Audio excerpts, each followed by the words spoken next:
Boa noite, está no ar o programa Entre Linhas. O aparecimento de palhaços macabros tem sido comum em várias cidades do mundo. No Brasil, os divertidos e comediantes palhaços têm sido transformados em objetos para assustar. Pelas redes sociais, um caso foi registrado por internautas aqui no Vale do Taquari. Bem, no programa de hoje, nós vamos tratar sobre o tema palhaços nas ruas.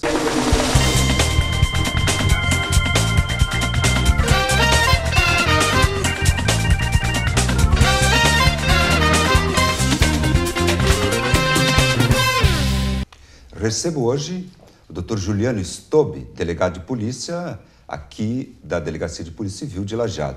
Também a psicóloga Franciele Macanhã, que possui aperfeiçoamento em terapia cognitiva pela Weiner Psicologia Cognitiva. Boa noite, sejam bem-vindos. Boa noite, obrigada. Esse tema tem tido muita repercussão, principalmente nas redes sociais e também na mídia. A mídia aqui no nosso país e, quiçá, pelo mundo. Não tenho certeza pelo mundo, mas, evidentemente, se repercutiu aqui, certamente em outros países, principalmente os mais desenvolvidos, se ocorrendo fatos, também deve ter repercussão. Bem, antes de a gente adentrar nesse tema, palhaço de ruas, eu gostaria de saber um pouquinho do nosso convidado, Juliano Stobi, delegado de polícia. O senhor está aqui na nossa delegacia de Lajeado, responsável por uma delas, né? Qual é que o senhor é? Eu sou titular da Delegacia de Polícia de Lajeado, que é, dentre as delegacias que tratam de inquéritos policiais, é a única da cidade. Além dela, temos uma delegacia especializada em atendimento a mulheres vítimas de violência, a DEAM, e também a Delegacia de Pronto Atendimento, que é responsável pelos termos circunstanciados. É uma delegacia com uma carga de serviços bastante grande, né, e que é responsável pelos fatos, como eu disse, que geram inquéritos. Furtos, roubos, tráfico de drogas, homicídios, entre outros. Puxa, doutor, o senhor tem uma responsabilidade enorme nas costas. E veja, Lajeado já permitiu, pelo que eu estou entendendo, e você pode me corrigir, tem toda a liberdade, já permitiu ter 3 delegacias. A sua, a especializada na questão da mulher, é isso? Exato. E essa do pronto atendimento. Exato. Ok, então você é responsável pela questão, porque nós podemos entender, um homicídio, furto, roubo é lá contigo. Exato. Ok. E ainda tem a delegacia regional, não tem, de polícia? Exatamente. A delegacia regional, ela tem sede em Lajeado, que é o município polo do Vale do Taquari, e abrange 31 municípios e 19 delegacias no Vale. Puxa vida, 31 municípios. Exato. 19 delegacias. E essas delegacias desses municípios todas têm já delegado titular? Nem as 19, não. Nós somos 13 delegados no Vale do Taquari, entre os plantonistas e titulares das principais delegacias, sendo que as outras, que não há delegado titular, atuam com um regime de substituição. Eu, por exemplo, sou substituto também no município de Paverama, que é dotado de delegacia de polícia, mas não tem delegado titular. Acumula. Acumulo. Bem, isso denota que há uma necessidade de mais delegados, concursos, enfim. O Estado está aí hoje, nesse momento. Nós estamos no ano 2016, no futuro, quem sabe, ao olhar esse programa, vão ver que havia uma carência enorme de delegados. Aqui na nossa região já dá para ver que são de 19, 13 apenas delegados, além das, como aqui, que tem já 3 ou 4 delegacias. Pois bem, e no seu caso, doutor Juliano, o senhor é delegado de polícia já há quantos anos? Já há 6 anos. 6 anos. 6 anos. Desde 2011, assumi aqui na região do Vale do Taquari, né, a delegacia de pronto atendimento, eu era plantonista. Sim. E em seguida tive algum trânsito entre as delegacias da região e agora sou titular da delegacia de Lajeado. Que bom, que esperamos nós como cidadão que continue fazendo o belo trabalho que está fazendo. Bem, Franciele, psicóloga Franciele, terapia cognitiva, o que dá para se traduzindo para nós leigos? Claro, vamos traduzir.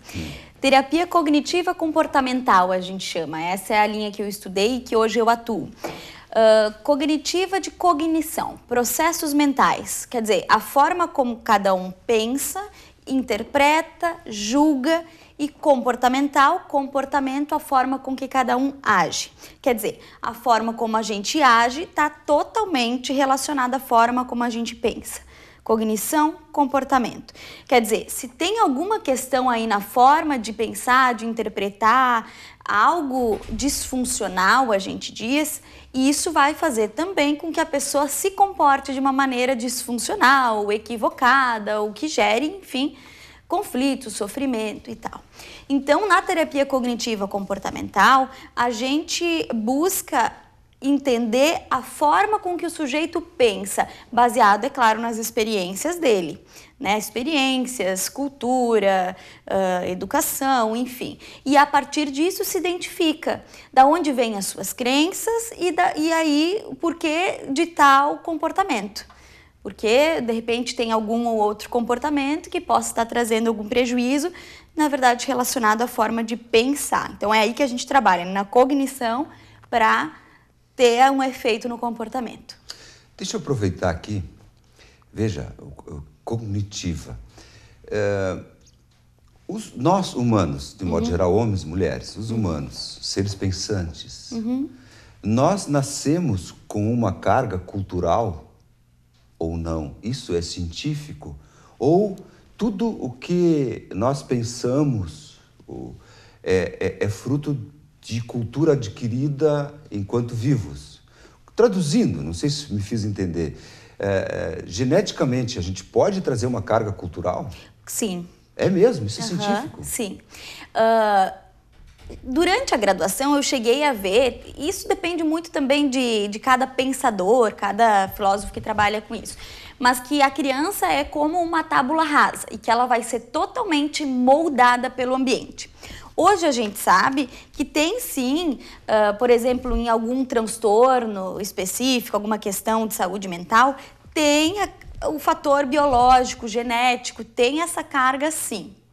Exatamente quanto é difícil de mensurar, mas tem esse atravessamento. Agora, a maioria das questões de personalidade, elas se formam a partir do ambiente, da cultura, das experiências que a pessoa vai adquirindo. Então, tem esses dois fatores envolvidos. A gente não pode dizer hoje que a criança é uma tábula rasa e que tudo vai ser somente o ambiente. Eu penso que a maioria é o ambiente, sim, o que molda a personalidade, é o ambiente que essa criança viveu, cresceu e se desenvolveu, as experiências que ela teve. Mas tem um fator genético importante que não dá para ser desconsiderado. Puxa, interessante. E outra coisa que também me faz pensar é, por exemplo, dá para se dizer que existem pessoas más por natureza? Ou boas por natureza? Ou é essa carga cultural do nosso convívio desde criança, no meio onde que a gente se criou, que pode nos conduzir a ser uma pessoa boa ou má? Tem algo lá, puxa, mas aquele lá nasceu, estou falando agora popularmente, aquele lá é ruim por natureza. Isso não pode se afirmar cientificamente. Não. Isso não. Eu acho que por mais que a pessoa às vezes tenha uma predisposição a desenvolver uma questão de personalidade, de desvio de conduta, enfim, ela vai realmente se tornar uma pessoa altruísta, boa, generosa ou o contrário, de acordo com o ambiente. Aí sim, o grande reforçador é o ambiente que ela está. Dizer que uma pessoa é ruim ou boa por natureza, essencialmente, não é possível dizer. Isso sim tem a questão ambiental mesmo, que enfim, mas aí são diversas coisas que a pessoa pode ter atravessado aí na vida dela que torna ela uma pessoa, então, boa ou uma pessoa má, uma pessoa ruim, uma pessoa que faz o mal para as outras. Bem, agora deixa eu continuar aproveitando, doutor Stobe, me permite, doutor Juliano, porque vai fechar depois com o nosso tema. Nós já, na verdade, estamos no nosso tema, porque essa conduta dos palhaços tem a ver com muito do que nós estamos vendo. Então, sim, eu quero ir mais adiante aí, eu quero explorar os conhecimentos da nossa psicóloga Franciele. Uma pessoa, digamos, já madura, que teve uma formação boa e que hoje é bombardeada via internet com tudo isso que está acontecendo hoje. Nós estamos passando um momento político, econômico em nosso país, e que está fazendo com que amigos, às vezes, deixem de ser amigos por uma posição política ou ideológica. Um familiar tem uma relação, rompe uma relação por uma questão dessas aí, e as pessoas agem, começam a agir de uma forma que normalmente, pelo seu caráter ou personalidade, não agiria.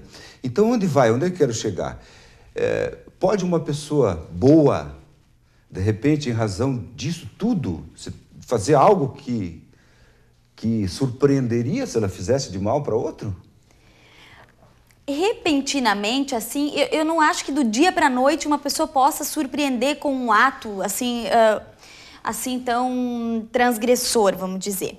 Repentinamente, eu acho que a pessoa já vai dando ao longo da vida alguns indicativos, mesmo que suaves, da sua personalidade. Agora, o que pode acontecer, Gerson, é um evento ativador, um gatilho, uma situação que a pessoa passe, um evento estressor, traumático, que desencadeia aí um comportamento daí sim desajustado, uma conduta que vai surpreender negativamente. Eu achei que eu conhecia aquela pessoa e agora ela mostrou um outro lado. Não, ela sempre teve esse outro lado. Só que às vezes ele fica um pouco camuflado, vamos dizer assim, né? E aí quando tem um evento que vai provocar a pessoa nesse sentido, isso ativa e aí pode vir à tona. Mas ela sempre vai dando indicativos ao longo da vida. Se a gente faz um estudo da história dela, do percurso, do caminho dela, se percebe aí que tem vários sinais da questão da personalidade, de um comportamento. Ou uma pessoa que foi muito passiva ao longo de toda a vida e daqui a pouco se torna totalmente agressiva. Também é um efeito. A gente diz, eu digo em consultório, passivo, passivo, passivo, passivo, agressivo. Opa. Então, a gente tem que trabalhar com a questão da assertividade, nem de menos e nem de mais, porque ser agressivo em uma situação tem a ver com ter sido passivo por muito tempo nessa situação. Então, a questão aí é a dose, é a pessoa conseguir comunicar o que ela pensa, o que ela sente, sem agredir ninguém, mas sem deixar de dizer, né? Quer dizer, nem para tão passivo, nem para agressivo, tentar agir de uma maneira assertiva. Assertiva. Assertividade. Assertiva seria um equilíbrio? Isso, um equilíbrio, uma forma, a gente diz que é um dos estilos, um dos tipos de comportamento, assim, isso envolve habilidade social, a gente chama que a gente treina assertividade em consultório. Treino de habilidade social, tem o treino de assertividade, como agir de maneira assertiva nas situações. E aí a gente faz isso com as pessoas, assim, faz esse treino. A pessoa traz uma situação da vida dela, onde ela acha que ela agiu de maneira equivocada, e a gente faz esse treino de assertividade. Mas envolve principalmente 3 coisas para ser assertivo, que é comunicar pensamento e sentimento, sem passar por cima de ninguém, né, sem atropelar o outro ao fazer isso, e atingir o seu objetivo, seja ele qual for, assim, de alguma maneira. Tolerar a frustração também, né, que não dá para ter tudo. Me parece que isso é um dos grandes problemas das gerações que estão aí, né? Muita demanda de desejos e uma frustração terrível quando algo não consegue alcançar. Bem, nós chegamos ao final do primeiro bloco, quase não exploramos o Dr. Juliano, mas temos mais 3 blocos pela frente. Agora nós vamos a um rápido intervalo e retornamos em seguida.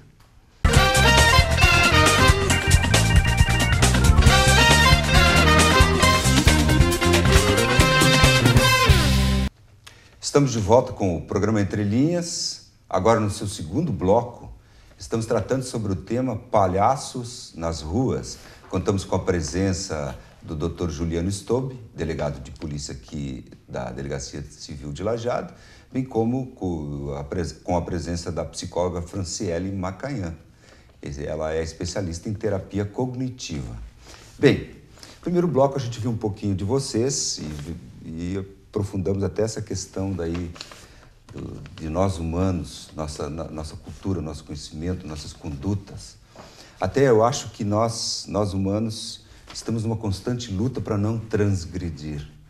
Tem regras e a gente se esforça não passar sinaleira, não estacionar num local que ele é proibido, a gente se esforça. Sempre alguma coisa, nós humanos estamos aí para não transgredir. É um esforço terrível.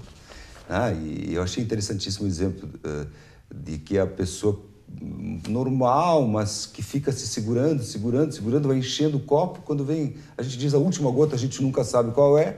E aí, de repente, é uma pessoa que nem imaginava que pudesse ter uma reação. Isso, nós humanos temos tudo isso. Bem, o tema é palhaços nas ruas. É um fenômeno que está acontecendo, principalmente nos Estados Unidos, Canadá, Grã-Bretanha, e também está repercutindo no Brasil.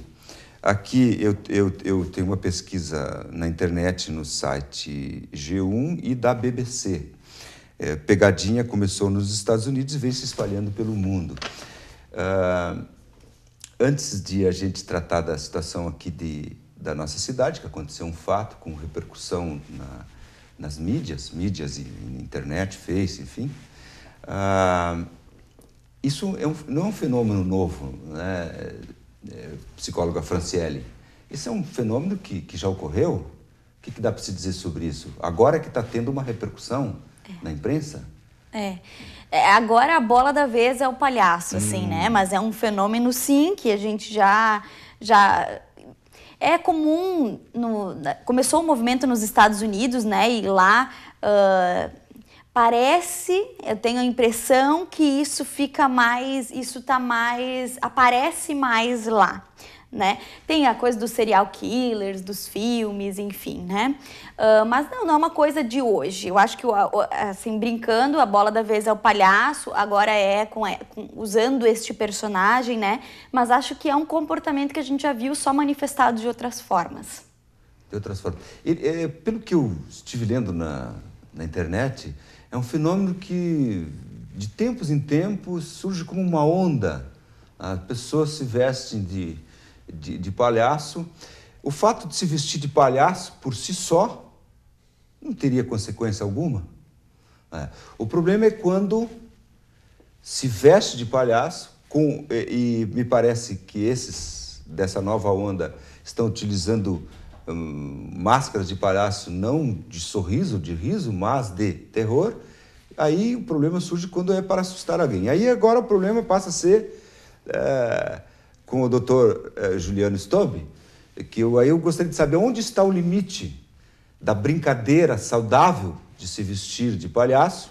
Inclusive, tem pessoas que sobrevivem se vestindo de palhaço, indo em festas de aniversário de crianças, enfim, o circo, a própria TV. De alguma forma, os humoristas não deixam de exercer a profissão tão linda que é do palhaço. Eu, quando ia em circo, quando era guri, e até hoje, não posso esconder, eu adoro ver palhaço. É uma das atrações mais lindas que eu vejo ali no circo. O problema é onde está o limite da brincadeira com o crime. Onde ela se torna crime e deixa de ser brincadeira. Disseste bem quando falaste que simplesmente se vestir de palhaço ou qualquer outra fantasia na rua ou no interior de lugares, ela não é crime por si só, né? Quando e que crimes podem surgir a partir de se vestir de palhaço? Simplesmente. Por exemplo, crime de ameaça, 147 do Código Penal. Ele não prevê que a ameaça seja proferida simplesmente por palavras. A ameaça pode ser proferida por gestos, por exemplo. E o fato de se trajar de uma maneira que cause terror nas pessoas e que seja suficiente para fazer com que uma outra pessoa se sinta ameaçada com aquilo, pode constituir o crime. Um outro fator, até eu tive em conversas com o pessoal da Brigada Militar, que é quem faz o policiamento ostensivo, que é a diferenciação são todos órgãos de segurança, Polícia Civil, Brigada Militar, mas com missões institucionais e constitucionais diversas. Como a Brigada faz esse trabalho mais ostensivo, foi até conversado com o comando e solicitado que todas as pessoas vestidas ou que tenham consigo materiais de palhaço, máscaras, e exatamente por essa onda mundial que está acontecendo, fossem identificadas, né, abordadas, solicitada a identificação. O fato de não querer se identificar ou não querer tirar a máscara para um agente de segurança pública, especialmente, constitui um delito, uma contravenção penal. Não querer identificar-se diante de uma justa solicitação de autoridade de segurança pública. Então, é um outro delito que o pode justo surgir. aqui é o fato dele estar usando Uma máscara. Uma máscara. Isso. E, sobretudo, uma máscara aterrorizadora, aí, vamos dizer, né? Até nesse site, doutor, diz que existem lojas especializadas nos Estados Unidos que vendem, obviamente, deve ter no Brasil, fantasias de palhaço, mas vendem muito a de terror. Bem, doutor, então a orientação aqui, que pelo que eu entendi parte dela aqui, havendo policiais, no caso militares, na rua, quando você fala em ostensiva, traduzindo, ver se eu entendi bem, é o policiamento de rua, aquele que está na rua tentando prevenir, tanto que ele é uma autoridade policial identificável, ela usa um uniforme, o uniforme da brigada, diferente de vocês, da Polícia Civil, que já é na parte, normalmente depois que ocorre o crime, vão investigar e aí também não pode chegar se identificando, muitas vezes deixa de colher uma prova importante quando chega identificado. Então, o papel da brigada também é ajudar na repressão e também até tentando evitar que ocorra o crime. É o que a sociedade quer também. Então, se a brigada militar, hoje, de dia ou de noite, se deparar na rua com alguém fantasiado de palhaço, é prudente que se aborde. Sim, a orientação que se aborde, se identifique a pessoa, se veja se há o porte de algum outro objeto que por si só constitua material ilícito, uma arma, digamos, uma faca, né, que apesar de estar em desuso, existe um dispositivo na lei de contravenções penais que pune o seu porte, pura e simples. Que é a arma branca, a faca. A arma branca, porte arma branca. O porte, se eu sair hoje na rua com um canivete, uma pequena faca... A conduta está em desuso, mas em tese está presente o delito, uma infração penal, uma contravenção penal de porte de arma branca. Ou seja, a sociedade, de alguma forma, pode se proteger de alguém que está portando uma arma branca, porque lá tem um tipo, no caso não é penal, mas de contravenção penal, que permite, claro... Obviamente que a autoridade policial tem que ter um momento, uma possibilidade legal de retirar do cidadão. Imagina um cara embriagado caminhando na rua com uma faca branca. E se não tivesse nenhum poder nossas autoridades de retirar aquela faca, claro, ele vai encontrar outro ali na esquina e a gente sabe. Então, eu peguei o exemplo do álcool, pode-se usar outros exemplos. Bem, doutor, vamos mais adiante. Um cidadão, que é o que a gente mais ou menos está vendo aí, ele se veste de palhaço, põe uma máscara de terror, de palhaço, mas em terror, não o palhaço do riso, vai numa praça de noite, meia-noite, 1h, fica escondido atrás de arbustos e está passando uma pessoa ali na calçada e ele, mesmo querendo apenas dar um susto, até que ponto isso pode ser reprimido ou pode esse cidadão ser levado para um registro policial? Como eu vinha dizendo, é uma questão muito subjetiva, né? A interpretação do dolo da pessoa. O que é o dolo? A intenção desse palhaço. Se era ameaçar, se era simplesmente assustar, que não é um fato criminal, causar susto nas pessoas. Até já me questionaram, e é uma questão bem técnica jurídica. Se o susto do palhaço simplesmente gerar a morte da pessoa. Boa. Ele não tinha, dependendo da intenção, ele não vai responder pelo homicídio. Pode responder por um homicídio culposo, porque ele foi imprudente na atitude, mas não um homicídio doloso com intenção de matar, né? Que é uma situação que pode acontecer, né? Uma pessoa cardíaca que sofre um susto desse à meia-noite numa praça, diante de um palhaço terrorista, pode morrer do coração. E aí, mesmo assim, é uma questão muito tênue. Respondendo ao teu questionamento, uma pessoa dessa pode perfeitamente ser levada para a delegacia. Porque o simples fato de, isoladamente, uma pessoa vestida de palhaço não constitui crime, sendo analisada diante de todo o contexto que se percebe hoje em dia, mundial, é perfeitamente possível que o policial solicite que ele o acompanhe e se tiver medo ou receio de que ele vai causar algum problema para ele próprio, ou para os policiais, ou para terceiros, pode inclusive algemá-lo. Existe uma regulamentação dos tribunais superiores quanto à algemação, mas eu não vejo problema nesse caso. Então eu vou lhe deixar um questionamento para o próximo bloco. Você falou da hipótese de um palhaço dar um susto numa pessoa cardíaca à noite, numa praça, naquele exemplo que a gente estava conversando, e causar o óbito. A pessoa morre lá de susto. Aparentemente, crime doloso não há, talvez culposo. Agora vamos imaginar o contrário. O cidadão de bem está caminhando aí na rua, o palhaço salta de trás, com o objeto na mão, ele está no escuro, e esse cidadão de bem está portando uma arma de fogo e dá um tiro e mata o palhaço. Excelente questionamento. Cometeu um crime? Ele cometeu um assassinato punível? Não? Há legítima defesa? Não há? Bem, a resposta nós vamos ver em seguida, porque agora nós vamos a um rápido intervalo e Entre Linhas retorna já.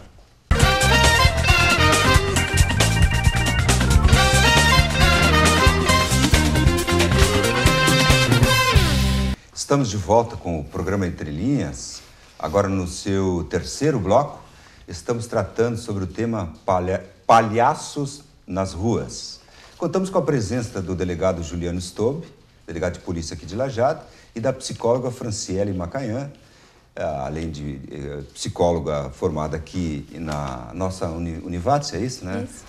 Também tem aperfeiçoamento em terapia cognitiva. Bem, no final do bloco anterior, nós estávamos tratando aqui de uma hipótese que é possível ocorrer, é possível seguramente ocorrer, mas antes eu quero ilustrar com dois fatos para dar mais ênfase à resposta. Primeiro fato aqui, numa pesquisa no site G1, Globo 1, veja onde a situação repercute. Olha aqui, 18 de outubro, portanto, recente, né? Recente. Jovem se veste de palhaços e usa um machado para assustar moradores. Veja que interessante, 2 adolescentes de 14 e 16 anos foram apreendidos na noite de segunda-feira, dia 17 de outubro, após causarem terror no município de Humaitá, situado a 590 quilômetros de Manaus. Eu fiz questão de trazer esse exemplo porque eu entrei no Google Maps para verificar onde é essa cidade de Humaitá. 560 quilômetros de Manaus. Manaus é no meio de uma floresta, a gente sabe, floresta amazônica. E Humaitá está aqui, no Rio Madeira, ela está situada ao lado do Rio Madeira, aqui próximo da capital, Rio Branco, do Acre, e é quase na divisa do estado do Acre com o Amazonas. Então imagina lá, possivelmente esses 2 jovens devem ter visto nas redes sociais, se vestiram de palhaço, pegam uma machadinha e saem assustar as pessoas. Foram presos, identificados e tal. Parece que algo semelhante ocorreu aqui próximo da região, mas a gente não tem fonte segura ainda, apenas eu vi no Face alguma coisa também de alguém com vestido de palhaço com machado. Bem, isso eu estou dizendo para ilustrar. Outro caso interessante que eu li na internet foi nos Estados Unidos, num dos estados, não preciso aqui, nem vou ler porque eu me lembro da situação. Lá os americanos têm ampla liberdade de uso de arma, inclusive fuzil em casa. Um cidadão lá de um estado americano, de madrugada, pega o fuzil e dá uns tiros para cima, porque ele se assustou com um palhaço que estava passando na rua meia-noite, 1h. E depois foram ver, era uma mulher passeando com o seu cachorrinho. Veja a confusão que ele atirou para o ar. Ele poderia ter atirado, imaginando que fosse um palhaço, né? Enfim. Depois nós vamos ver, logo adiante, depois da resposta do Dr. Juliano, lá, com a nossa Franciele, essa questão psicológica, o medo do palhaço, enfim, tudo. Bem, daí eu deixei aquela questão. Um cidadão de bem, armado, não vamos discutir se ele tinha porte ou não, mas está passando ali. Vamos mais longe, vamos dizer que ele tinha porte. Tinha porte, podia ter o porte naquele momento. Está passando à meia-noite numa praça, num lugar escuro, salta repentinamente na frente dele um palhaço com máscara de terror e com uma machadinha na mão. Ele saca a arma, dá um tiro certeiro no coração e mata esse cidadão. Que crime houve? Infelizmente, no direito, não dá para ter certeza absoluta de nada. as questões são muito subjetivas e dependem não só da intenção do agente, mas das circunstâncias que envolviam o fato. Nesse caso específico, então, retornando, o que diz a legítima defesa? Quando é que se aplica a legítima defesa? Quando o agredido repele injusta agressão, atual ou iminente, com os meios adequados para tanto, sem extrapolar nenhum desses meios. Ou seja, se eu tinha uma pistola e uma bazuca, eu tenho que usar a pistola se ela for suficiente. Não sei se me fiz entender. Entendi. Aliado a isso, a legítima defesa permite que ela seja real ou putativa. O que quer dizer essa palavra bem técnica do direito? Putativa é aquela legítima defesa que a pessoa não tinha como não saber que era real. Vamos dizer que a machadinha do palhaço fosse de plástico. Mesmo assim, haveria possibilidade dessa pessoa que atirou e matou o suposto palhaço ser absolvida pela legítima defesa. Então, em tese, né, tem que analisar as circunstâncias, mas em tese, com o exemplo que tu deste, a legítima defesa se aplica perfeitamente. Né? Pode continuar, mas eu vou meter mais uma fogueira. Veja, claro. Por que eu fiz esse exemplo? Claro, não vamos incentivar agora as pessoas. Puxa, eu ouvi o delegado lá no programa Entre Linhas dizer que se houver a situação, eu vou matar o cara. Não, não é isso que a gente quer, em absoluto. Mas não está longe, daqui a pouco, das pessoas começar a caçar palhaço, ter o outro lado. Se há pessoas que se vestem para talvez se divertir, assustar, ou mesmo se encobrir com a máscara e a fantasia de palhaço para cometer crime, por que não? Pode começar a ocorrer aí, o mundo é grande e a diversidade humana mais ainda. Nós não podemos incentivar também que isso ocorra. Pode acontecer ali na frente que 1, 2, 3 pessoas venham a perder a vida em razão dessa brincadeira, porque exemplo americano, que deu 2 tiros de fuzil para cima, ele podia ter atirado lá, como pode ocorrer situações como eu aqui criei, e foi fruto da nossa imaginação. E o delegado aqui já quase está absolvendo, mas vamos dizer que vamos devagar aí com a dor. Bem, Franciele, nossa psicóloga, especialista em terapia cognitiva, o que leva as pessoas a ter medo de palhaço? Algumas pessoas têm medo de palhaço. Eu tinha quando era criança. Também de Papai Noel, tem crianças. As minhas filhas, quando eu era pequena, na época pré-natal, obviamente, como pai, a gente ia ver vitrinas, caminhar, calor, verão, luzes, enfim. E quando encontrava um Papai Noel distribuindo doces nas esquinas, uma delas chorava. Chorava e tinha medo, não queria se aproximar. Palhaço também. Eu acho que de alguma forma eu tinha, mas hoje, obviamente, está superado. Mas o que leva as pessoas a ter medo de palhaço? Bem, geralmente isso pode acontecer na infância. A gente tem o termo, né, para dizer de um medo exagerado, que é a questão da fobia.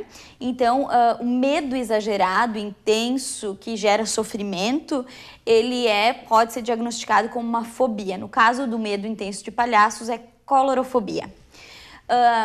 Isso pode se originar, às vezes, é um medo por aprendizado. Então, o pai tinha medo e a criança faz essa associação. Às vezes é uma experiência, como, por exemplo, uma aproximação abrupta, assim, do palhaço da criança, uma abordagem, assim, inesperada, pegar no colo. O Papai Noel, às vezes, quer pegar a criança no colo. Claro, é um personagem ali que é para levar graça, né, levar diversão, mas que, às vezes, a criança não consegue fazer muito bem esse reconhecimento e se assusta. Isso pode desenvolver, sim, um medo que, dependendo da intensidade, se torna uma fobia. A resposta da fobia é o pânico. Então, a pessoa que tem fobia, ela entra em pânico. Ela pode se paralisar diante desse estímulo que ela tem fobia. Ela possivelmente vai se desorganizar, se desestruturar emocionalmente, crise de choro, né? Questões também fisiológicas, taquicardia, sudorese, a pessoa realmente entra numa crise, né? Isso se for diagnosticado, tem como tratar, né? Então, a gente tem que conseguir separar o que é uma questão clínica realmente e o que não, né? Porque geralmente uma figura usando uma máscara, que a gente não sabe o que tem por trás e nem a intenção que tem por trás, ela vai assustar qualquer pessoa, vai gerar angústia, né? Mas às vezes pode estar relacionado a uma questão, daí sentir medo pode ser uma questão clínica também, de uma fobia já que a pessoa tem com relação a isso, né? Então a gente só tem que conseguir separar. No caso do exemplo que nós imaginamos aqui, que eu fiz a pergunta para o delegado, o doutor Juliano, o pânico, você citou que uma das reações é paralisar, mas pode também tomar uma atitude de defesa. Impulsiva. Uhum. Isso. Então, o fato, aquele exemplo que o cidadão está ali com um porte de arma, passando, levou o susto, até de ir no pino, como reação, pode até causar. Isso eu acho interessante a gente dizer para alertar quem pretende se vestir de palhaço. Porque ele pode, em vez de... não o palhaço que intencionalmente vai se vestir assim para cometer um crime, para furto, roubo, sei lá, assalto, mas aquele que quer, por mero divertimento, assustar. Ele pode, numa situação dessa, ser vítima de uma agressão muito maior daquela que ele está provocando. É isso. Então é importante a palavra de uma profissional, uma especialista, de que a pessoa que tem medo de palhaço, colorofobia, interessante essa palavra, colorofobia, ela pode ter uma reação impensada por aquele que está ali provocando ela, no caso, vestir de palhaço.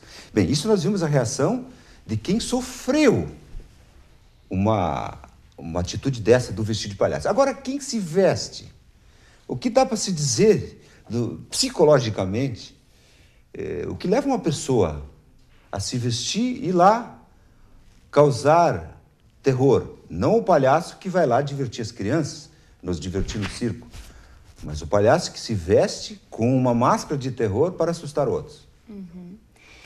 Bem, isso pode estar relacionado a uma questão de personalidade, assim, um transtorno de personalidade.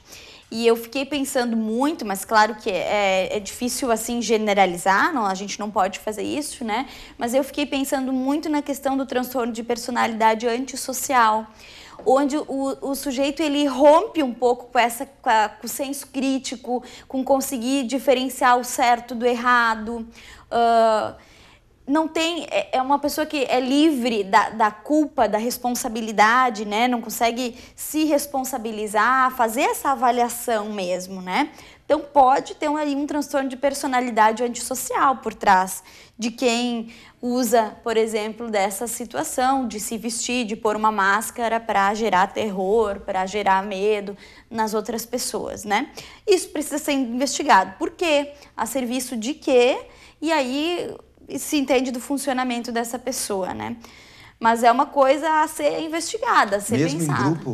Mesmo em grupo, Franciele, quando um indivíduo com transtorno, ele vou lá, vou sozinho, faço, mas quando é que nem aqui dois jovens, 14 e 16 anos, talvez a intenção não fosse do jovem causar apenas uma brincadeira, não, mas no caso aqui eles tinham um machado na mão, também já extrapola, vou sair com o machado, óbvio, mas quando é um grupo, tem um caso aqui que eu não relatei para vocês, que na internet, que aconteceu, acho que no país europeu, que já era um grupo de adolescentes.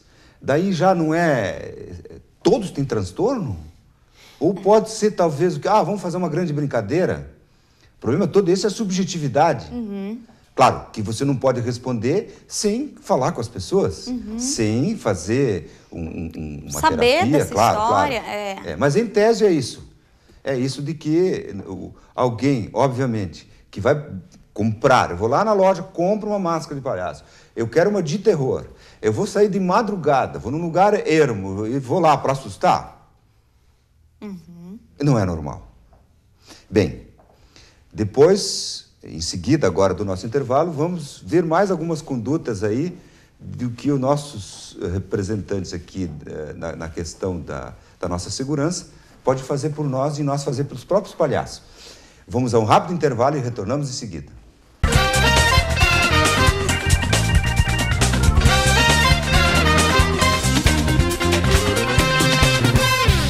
Estamos de volta com o programa Entre Linhas, agora no seu quarto e último bloco. Estamos tratando sobre o tema palhaços nas ruas. Contamos com a presença do delegado de polícia aqui de Lajeado, Dr. Juliano Stobi, e da psicóloga Franciele Macanhã. Ok, bem, esse é o nosso quarto e último bloco, como eu disse, e a produção me passou mais um caso que ocorreu em Capão da Canoa, aqui no Rio Grande do Sul, onde um adolescente de 17 anos foi preso vestido de palhaço com um facão, né, ameaçando pedestres. Veja, no bloco anterior a gente viu aquele exemplo da cidade de Humaitá, interior do Amazonas, com um machado, 2 jovens, 14, 16 anos, adolescentes, enfim. Veja, adolescentes fazendo isso.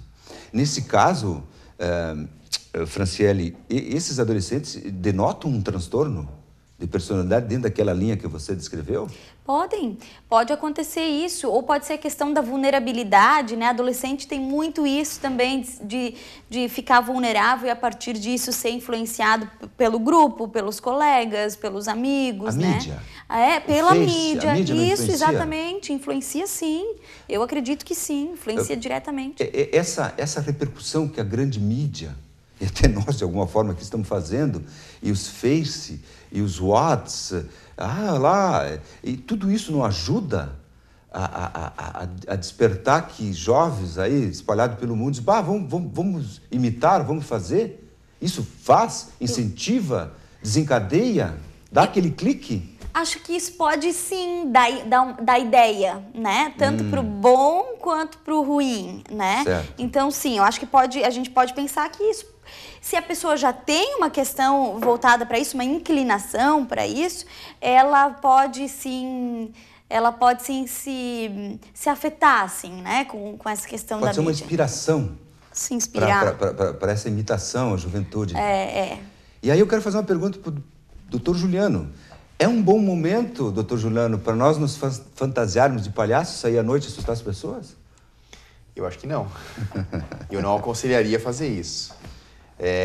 As informações hoje, elas tramitam uma velocidade incrível.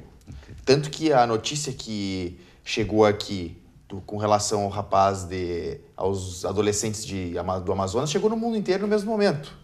E mais gente vai querer imitar essa conduta.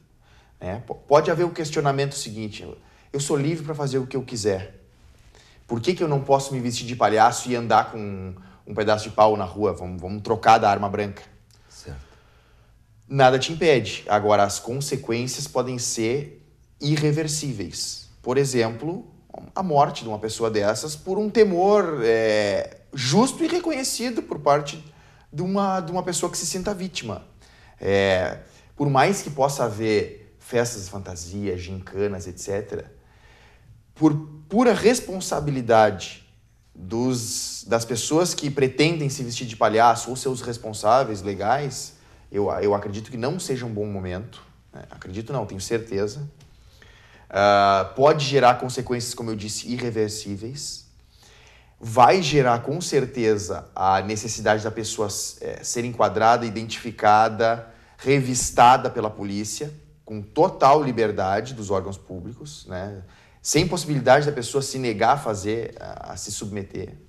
Então, toda essa gama de constrangimentos e consequências podem advir dessa conduta de se vestir de palhaço. Então, eu acho que foi muito bem colocado quando se disse que essas questões vêm em ciclos, em ondas pelo mundo. Já houve a onda da máscara daquele personagem do filme Vingança, o Vendetta, que é um bigode fino, etc., que foi usada por muitas pessoas, até para atos nefastos e criminosos também. Já houve outras ondas diversas, né? Máscara do Bin Laden, como outras.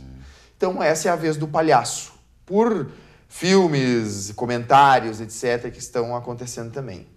É a hora de impedir esses fatos. Tá? Eles podem mascarar crimes muito mais graves do que simplesmente uma ameaça ou um susto. E a polícia vai agir com bastante rigor nesse caso. Que bom. Deixa o doutor Juliano, estou imaginando aqui e tentando, como cidadão, uma espécie de um requerimento às nossas autoridades, que acho que vocês já estão fazendo, que é de bom alvitre, é interessante nesse momento, em independente da intenção de quem se veste de palhaço, né, que porventura sair nas ruas, na nossa cidade, no nosso vale, que efetivamente seja registrado quem fez isso. Porque ali na frente pode ter consequências de algum crime que tenha ocorrido e que esteja relacionado com o palhaço. E a gente sabe que muitos crimes são desvendados adiante, no futuro, e quando a gente volta lá atrás, muitas vezes o criminoso passou por uma abordagem e passou em branco. E mal nenhum fará para o cidadão dele ser identificado em sendo de bem. Agora, ele em sendo do mal e não foi, sim, causa prejuízo para a sociedade. Talvez eu esteja ensinando o padre a rezar a missa, mas eu acho que na sua fala está dentro disso que eu estou dizendo. Isso é uma forma de proteger a sociedade, e principalmente nessa onda, porque a onda pode ser aproveitada para se cometer crime.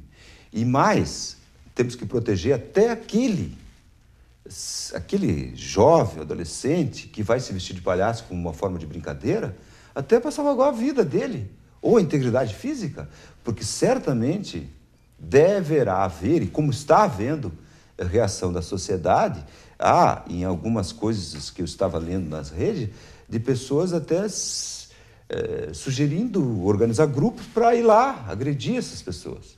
Então, para ambos a sociedade tem que proteger.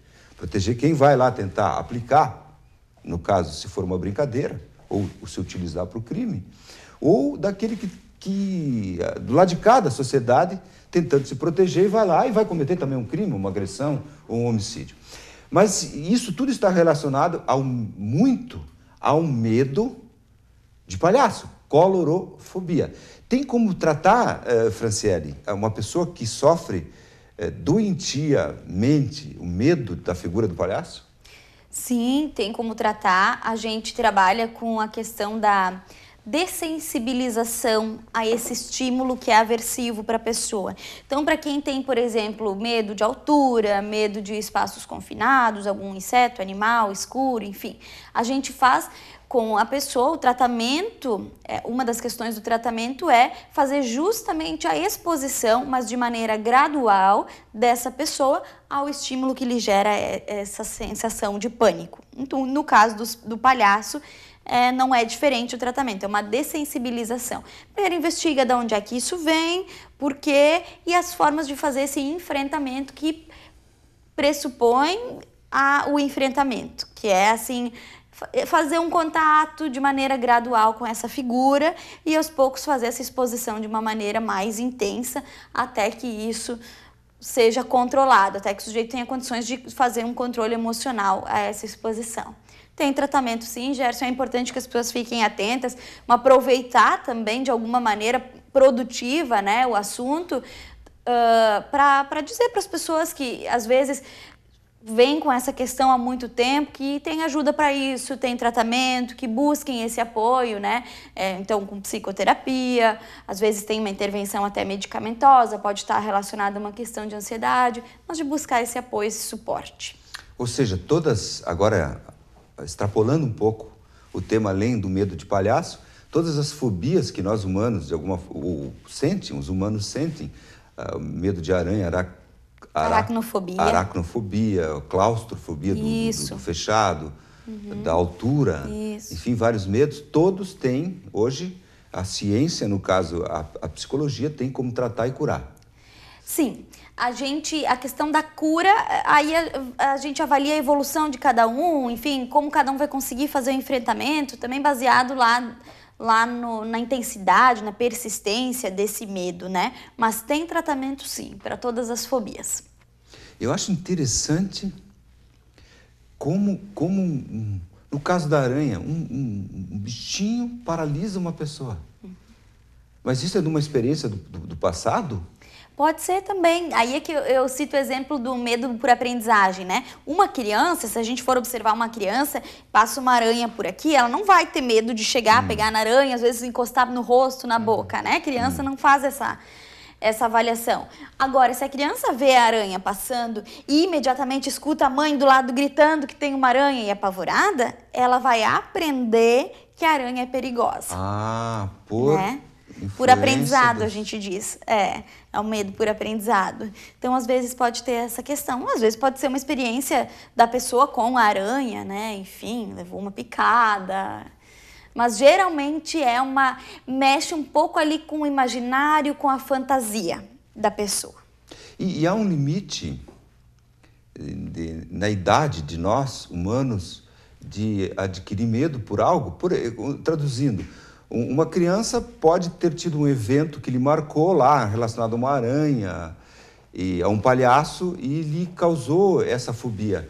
Mas o adolescente pode ser também, ele pode desenvolver uma fobia, ou nós adultos, mais maduros, podemos também desenvolver fobia? Faça alguma experiência? Podemos. A questão da fobia está relacionada à ansiedade também, né? Então, se a pessoa tem essa questão da ansiedade, essa inclinação, ela pode desenvolver fobia, isso independente do período da vida, da idade, enfim, né? Tá. E pode ser tratado também independente disso. Tá bem. Bom, no final do programa a gente adentrou nas fobias, que a rigor está relacionado ao tema que muito dessa repercussão dos palhaços nas ruas aí amedrontando tem a ver também da pessoa que está no outro lado recebendo essa ação dessa pessoa. Bem, nós vimos aqui que as nossas autoridades policiais estão muito interessadas no assunto, tomando medidas adequadas.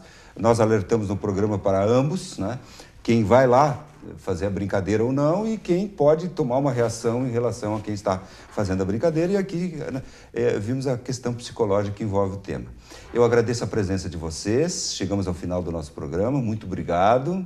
Eu quero dizer que, antes de encerrar o programa, que você pode rever este e outros programas Entre Linhas no youtube.com/TV Univates, bem como assistir ao vivo este programa no site univates.br/TV. No programa de hoje nós tratamos sobre o tema palhaços nas ruas. Contamos com a presença do delegado de polícia aqui da Delegacia Civil de Lajeado, Dr. Juliano Stobe, e da psicóloga Franciele Macanhã, especialista em terapia cognitiva. Muito obrigado por vocês terem estado conosco até esse momento. Tenham uma boa noite e até o próximo programa.